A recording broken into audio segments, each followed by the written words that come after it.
पुस्तक ब्रह्मवर्चस की अति फलदायी चांद्रायण साधना। लेखक युग ऋषि पंडित श्री राम शर्मा आचार्य।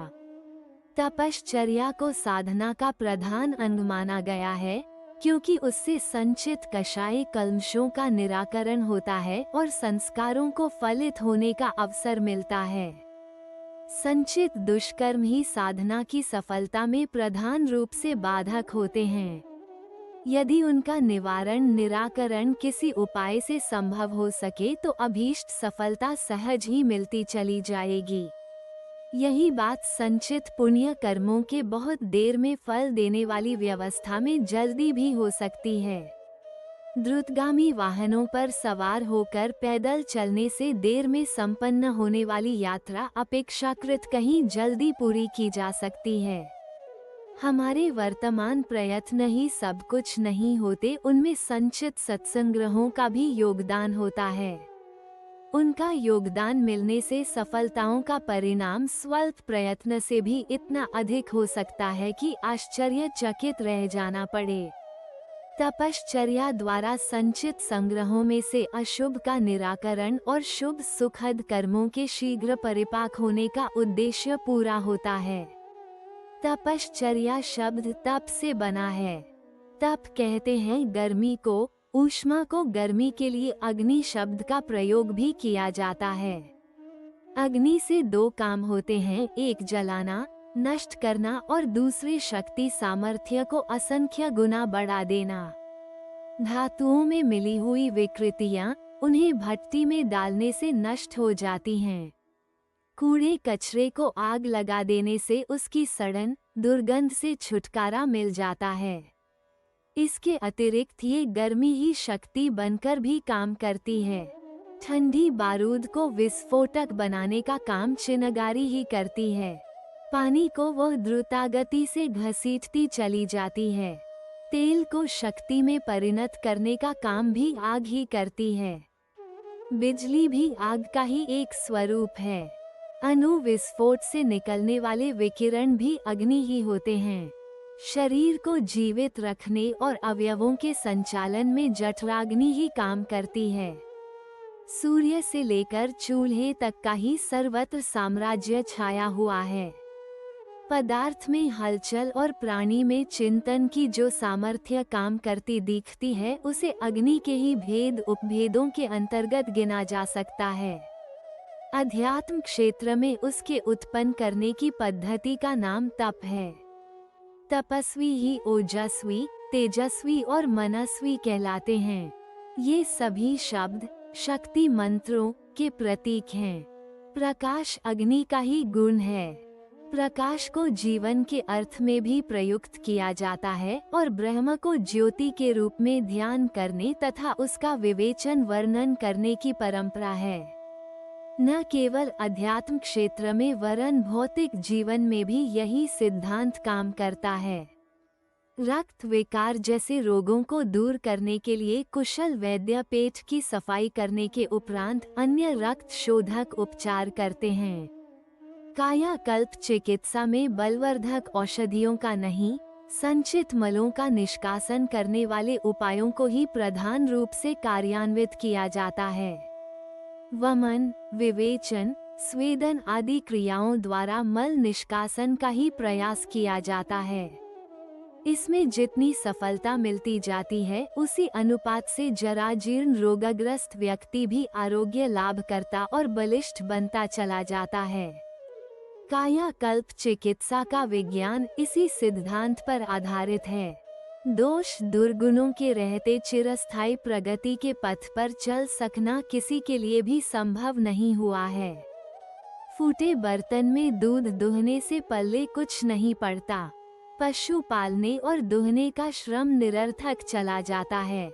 कषाय कल्मशों से, दोष दुर्गुणों से लड़ने के लिए जो संघर्ष पुरुषार्थ करना पड़ता है, उसी के विधि विधानों को तप साधन कहते हैं। तपश्चर्या का तत्वदर्शन आत्मशोधन की इसी आवश्यकता को पूरी करने के लिए गढ़ा गया है। उसका उद्देश्य देवताओं के सम्मुख दृढ़वादिता अपनाकर मनोकामना पूरी करने का दुराग्रह अठानना नहीं, वरन आत्मशोधन के सहारे अपनी पात्रता का समवर्धन करना है। गड्ढा जितना गहरा होता है, पात्र जितना बड़ा होता है, उसी अनुपात से वर्षा का जल उसमें जमा होता चलता है। आंतरिक सत्पात्रता का समवर्धन करने के लिए तपसाधना को ही उपाय उपचार बताया है। चिड़िया की छाती की गर्मी पाकर ही अंडे पकते हैं। पौधों को विकसित होने और फूलने फलने में गर्मी का कितना बड़ा योगदान होता है, इसे किसान और माली भली भांति जानते हैं। जप का समांतर शब्द तप है। बोलचाल की भाषा में प्रायः जप तप दोनों को मिलाकर बोलने का रिवाज है। ब्रह्मवर्चस्व अभियान में तप साधना को प्रमुखता दी गई है। वर्चस्व शब्द ही तप का पर्यायवाची है। उपासनाओं के साथ कई प्रकार की छोटी बड़ी तप साधनाओं की श्रृंखला जोड़ी गई है। उसकी आधारशिला चांद्रायन व्रत पर रखी गई समझी जा सकती है। ये संचित कुसंस्कारों के परिशोधन और प्रसुप्त दिव्य शक्तियों के जागरण के लिए शरीर और मन के सुवितरित क्षेत्र में अनुकूल वातावरण उत्पन्न करता है। भागीरथ ने गंगा अवतरण के लिए कई प्रकार के उपासना उपचार किए थे। गंगा आराधना और शिव अभ्यर्थना की साधना वे लंबे समय तक करते रहे और अपने उद्देश्य में सफल होकर रहे, पर यह सफलता तभी हाथ लगी जब उपासना उपचार के साथ तपश्चर्या की अग्नि शक्ति का उसमें समावेश हो सका।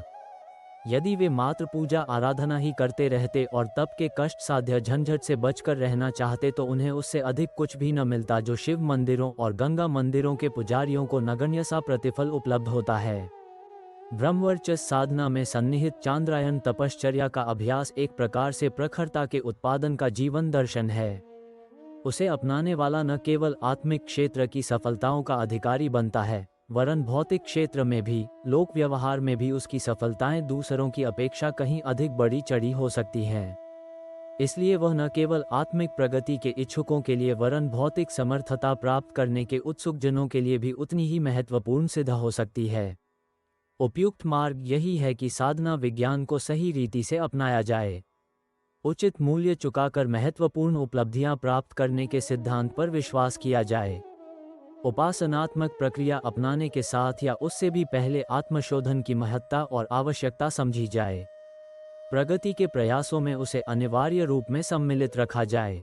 योग और तप दोनों एक दूसरे के पूरक और अन्योन्याश्रित हैं। इन्हें धुलाई और रंगाई की उपमा दी जा सकती है। तप को धुलाई और योग को रंगाई कहा जा सकता है। मैले, कुचैले, चिकनाई और गंदगी से सने कपड़े पर कोई भी रंग नहीं चढ़ता और रंग का पैसा एवं रंगाई का श्रम निरर्थक चला जाता है।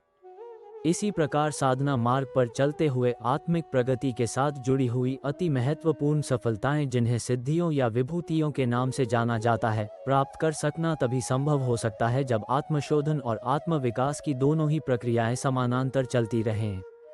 अपनी अवांछनीय आदतों और मान्यताओं को उलटने के लिए अंतः क्षेत्र में जमी कुसंस्कारिता से संघर्ष करना पड़ता है और आदर्श पालन के लिए कष्ट कठिनाई को जानबूझकर आमंत्रित करना और हंसते हंसते सहना होता है।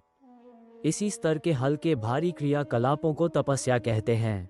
व्रत, उपवास, ब्रह्मचर्य, मौन, अभ्यस्त सुविधाओं का परित्याग, मितव्यता एवं सादगी का वर्ण, सत्कार्यों के लिए श्रमदान एवं साधनों का अंशदान इसी वर्ग में आते हैं। परमार्थ के लिए किए जाने वाले सभी पुण्य प्रयास इसी श्रेणी में गिने जा सकते हैं।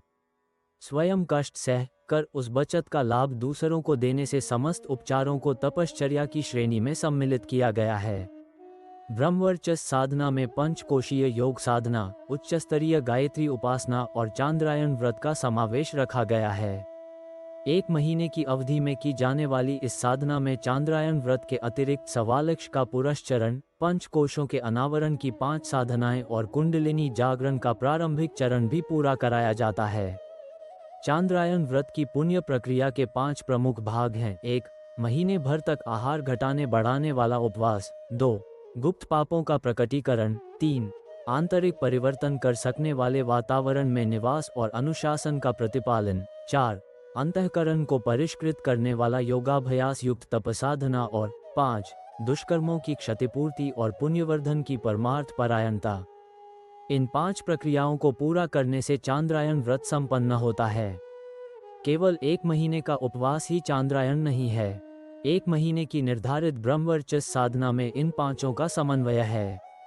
उपवास पूर्णिमा से पूर्णिमा तक 1 महीने का उपवास रहता है। पूर्णिमा को पूरा भोजन करके उसका 14वां अंश प्रतिदिन घटाया जाता है। इसके बाद पूर्ण आहार का 14वां भाग बढ़ाते हुए पूर्णिमा को पूर्ण आहार तक पहुंचना होता है। अनभ्यस्त लोगों को शिशु चांद्रायन कराया जाता है और मनस्वी लोगों को, अति दुर्बल शरीर और कमजोर मनस्थिति के लोगों को ये चांद्रायन कठिन पड़ता है। इसलिए इस अवधि में शाक और दूध या छाछ बढ़ाते रहकर संतुलन बनाए रहने की सुविधा रखी गई है। हविष्यान की एक रोटी को प्रसाद चरु माना गया है, इससे भी कुछ आधार बना रहता है। हविष्यान में प्रयुक्त होने वाले जौ गौमूत्र में भिगाकर सुखाए और संस्कारित किए जाते हैं। इस प्रकार की विशिष्ट विधि से बने हुए आहार पर ही अपने 24 पुरस्चरण पूरे हुए थे। लगभग उसी स्तर के आहार का समावेश ब्रह्मचर्य साधना सत्र में गायत्री की उच्चस्तरीय साधना करने वालों को मिलता रहे, इसका विशेष प्रबंध रखा जाता है। साधना की अवधि में मात्र गंगा जल पीना होता है। गंगा अति निकट है, वहीं से अपने पीने के लिए सभी साधक स्वयं गंगा जल लाते हैं और उसी से प्यास बुझाते हैं। युवाओं के लिए नित्य गंगा स्नान में भी कोई कठिनाई नहीं पड़ती। वृद्धों को शीत ऋतु में गंगा जल गर्म करके स्नान की भी सुविधा रहती है। नित्य प्रातःकाल पंचगव्यों का पान करना होता है। इसके उपरांत ही अन्य कोई पेय या भोजन मुख में जा सकता है। हविष्यान तिल, जौ और चावल से बनी एक रोटी प्रसाद चरु के रूप में तथा अमृत कल्प में आध्यात्मिक अष्टवर्ग सम्मिलित रहता है। यह आहार स्वास्थ्य संवर्धन के लिए शारीरिक कायाकल्प जैसा प्रयोग है। पंचगव्य सेवन, गौमूत्र से संस्कारित हविष्यान का आहार आदि के माध्यम से गौ संपर्क भी सधता रहता है। दूसरे प्रकरण में गुप्त पापों का प्रकटीकरण मात्र ब्रह्मचर्य के कुलपति के सम्मुख ही किया जाता है। इस प्रकार चित्त की भीतरी परतों पर जमी हुई दुराव की जटिल ग्रंथियों को खोला जाता है। मानसिक रोगों के निराकरण का, चित्त में दबी हुई कुसंस्कारों की परतों को कुरेदने खरादने का ये बहुत ही उत्तम उपचार है। जो किया जा चुका उसके परिमार्जन के लिए भी इसी प्रकटीकरण का अंग है। शीर्ष संस्कार इसी प्रयोजन के लिए है। पूर्ण मुंडन तो नहीं कराया जाता, पर बाल थोड़े छोटे अवश्य हो जाते हैं, जिसका तात्पर्य है संचित दुष्ट विचारों का परित्याग। बच्चों का मुंडन संस्कार भी जन्म जन्मांतरों की पशु प्रवृत्तियों को मस्तिष्क में से हटाने के उद्देश्य से ही किया जाता है। बाल छांटने के अतिरिक्त गौमूत्र, गौमय आदि मंत्र विधान सहित शीर्ष संस्कार किया जाता है। साधक अनुभव करता है कि इस धर्मकृत्य के साथ साथ उसके मन संस्थान में भी अति महत्वपूर्ण परिवर्तन हो रहा है। चांद्रायन में तीर्थ सेवन का भी महत्व है। तीर्थ सेवन का उद्देश्य उच्च वातावरण में निवास करना ही इसका उद्देश्य है। वातावरण का मनुष्य पर अत्यधिक प्रभाव पड़ता है, इसमें कोई संदेह नहीं है। व्यक्तित्व के परिवर्तन प्रयास में वातावरण का परिवर्तन आवश्यक माना गया है। ब्रह्मचर्य साधना सत्रों में वातावरण के प्रभाव को वैसी समुचित व्यवस्था की गई है। संरक्षण, परिमार्जन और अभिवर्धन के तीनों उद्देश्य पूरे करने वाली त्रिवेणी यहाँ विद्यमान है। दिनचर्या में स्वाध्याय, सत्संग, मनन और चिंतन के चारों तत्व गुथे हुए हैं। शारीरिक और मानसिक संयम के लिए अनुशासन की कठोर विधि व्यवस्था का पालन करना पड़ता है। प्रवचन और परामर्श का दैनिक लाभ भी मिलता रहता है। साधकों को अपनी दिनचर्या इतनी अनुशासित और व्यवस्थित रखनी पड़ती है कि उस क्रम के अनुरूप जीवन ढल जाए तो भविष्य में अपने आप को सर्वतोमुखी प्रगति में सहायक बनने वाली संभावनाएं और उसके अनुरूप ढांचा अपने आप बनने लगता है। अपने व्यक्तित्व में इस प्रकार के अभिनव क्रांतिकारी परिवर्तन के रूप में वातावरण का प्रभाव केवल रहने के समय तक ही नहीं अपितु निरंतर अनुभव होता रहता है। अंतःकरण और व्यक्तित्व को परिष्कृत बनाने के लिए, व्यक्तित्व को दैवी संस्कारों से संस्कारित करने के लिए चांद्रायन व्रत के साथ साथ योगाभ्यास और तपसाधना भी करनी पड़ती है। इस अवधि में सवालक्ष का एक गायत्री पुरस्चरण और पंचमुखी गायत्री का, पंचकोशों के अनावरण का योगाभ्यास भी सम्मिलित है। सवालक्ष का पुरस्चरण और 5 कोशों के अनावरण की साधना अनिवार्य रूप से करनी होती है। गायत्री यज्ञ में भी नित्य नियमित रूप से सम्मिलित होना होता है। जप और ध्यान के अतिरिक्त त्राटक, सूर्यवेधन, प्राणायाम, खेचरी मुद्रा, सोहम साधना एवं शक्ति चालिनी प्रतिक्रिया भी योग साधन में समाविष्ट है। इन साधनाओं का चेतना के क्षेत्र के 5 प्राणों का और काया क्षेत्र के 5 तत्वों का परिष्कार होने के साथ जीवन में अभिनव प्राण संचार होता है। शास्त्रों में इन साधनाओं के समुच्चय को पंजीकरण, योगाभ्यास तथा पंचाग्नि तपश्चर्या कहा है। सर्वसाधारण के सद सकने जितना दबाव ही इस 1 महीने के साधन क्रम में सम्मिलित किया गया है। गायत्री की पंचमुखी साधना में पंचकोशों के अनावरण को ग्रंथिवेधन का रहस्य विधान इन्हीं 5 साधनाओं के अंतर्गत आ जाता है। चांद्रायन तप में दुष्कर्मों से समाज को हुई क्षतिपूर्ति का विधान भी है। शास्त्रीय भाषा में इसे इष्टापूर्ति कहा गया है। पापों की क्षतिपूर्ति एवं पुण्य संपदा की अभिवृद्धि के लिए चांद्रायन व्रत की पूर्णाहुति के रूप में कुछ अवांछनीयताओं का परित्याग और कुछ परमार्थों को अपनाने का संकल्प करना होता है।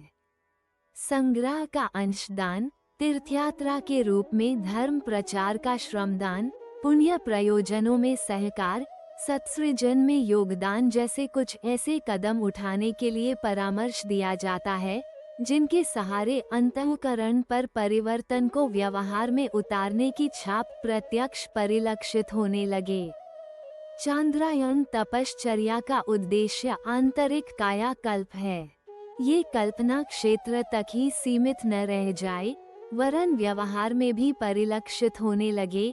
इसके लिए कुछ क्रियात्मक कदम उठाने के लिए वैसा परामर्श मिलता है जो प्रस्तुत परिस्थितियों में सरलतापूर्वक शक्य हो सके। उपलब्ध सुसंस्कार परिपक्वता के लिए दूसरों के सम्मुख परिवर्तन का प्रमाण प्रस्तुत करने के लिए कुछ साहसिक कदम उठाने पड़ते हैं। यही चांद्रायन की पूर्णाहुति है। चांद्रायन व्रत की यह साधना कहीं भी की जा सकती है, किंतु गंगा की गोद, हिमालय की छाया, सप्त ऋषियों की तपस्थली का वातावरण इसके लिए सर्वोत्तम है। शांति कुंज, गायत्री नगर के आरण्यक को प्राणवान गायत्री तीर्थ बनाए रखने के लिए नित्य यज्ञ, नियमित जप, अखंड दीप एवं ब्रह्म संपर्क की दिव्य धाराओं से जोड़कर रखा गया है। दिव्य माता पिता और गुरु का सान्निध्य ब्रह्मा, विष्णु, महेश की उपस्थिति जैसा लगता है। इन सब विशेषताओं के रहते हुए चांद्रायन व्रत की साधना ब्रह्मवर्चस साधकों के लिए निश्चिततः प्रभावशाली सिद्ध होगी, ऐसा विश्वास है। प्रसुप्त के जागरण, दिव्य सामर्थ्यों के प्रकटीकरण के लिए ऐसी उच्च स्तरीय साधना की अनिवार्यता एवं महत्ता को अध्यात्म पथ के हर पथिक को समझना चाहिए।